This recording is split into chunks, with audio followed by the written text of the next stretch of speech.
I'm Harrison Keeley. Here's what you need to know today. First, a Chattanooga official told authorities he lived at his wife's beauty supply store so he could keep his job.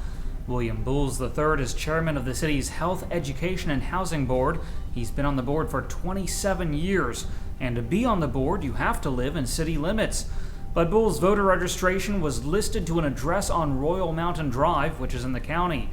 On Tuesday, he updated that address to the beauty supply store.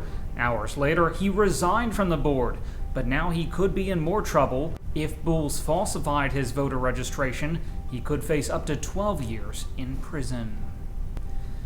An elderly woman has been arrested on prostitution charges in Dalton, Georgia. 69-year-old young Bibb worked at the GQ Spa on Chattanooga Road.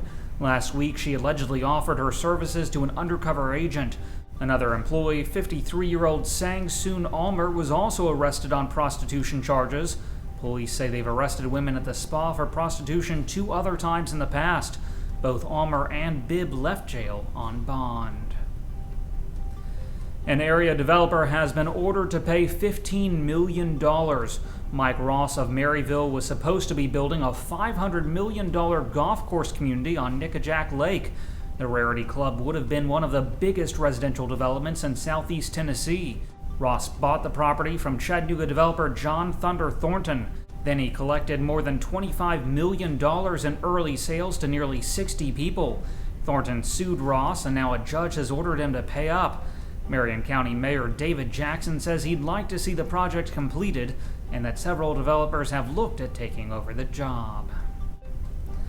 The Chattanooga Airport has set a new passenger record. More than 350,000 people boarded flights there in 2014. That smashes the old record, 311,000, set 21 years ago. The airport credits its recent renovation along with more competitive fares and Chattanooga's economic growth. Officials say they're hoping for even bigger numbers this year.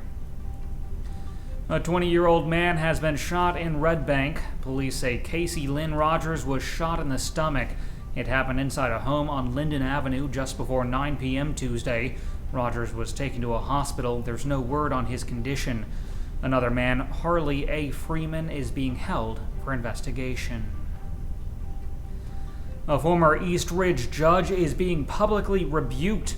Attorney Arvin H. Reingold received a formal warning from the Tennessee Supreme Court. Officials say he received the censure because he failed to tell a client her case was dismissed.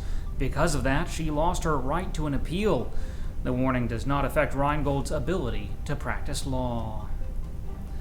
If you can imagine a 1,000-foot water slide in downtown Chattanooga, you won't have to dream much longer. Slide the City is coming to Chattanooga on July 25th. You'll be able to ride once for $15 or slide all day for $50. Officials haven't yet said where downtown the slide will be. Former Chattanooga Mayor John Kinsey has been appointed to the Electric Power Board. He's filling the spot left by Harold Coker, who died in November. Finally, local golfer Brooke Pancake has signed a deal with Waffle House.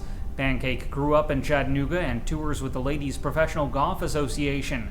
As part of her contract, she'll make Waffle House appearances and will have the logo on her golf bag. Pancake says even she has to admit that she's always preferred waffles over pancakes.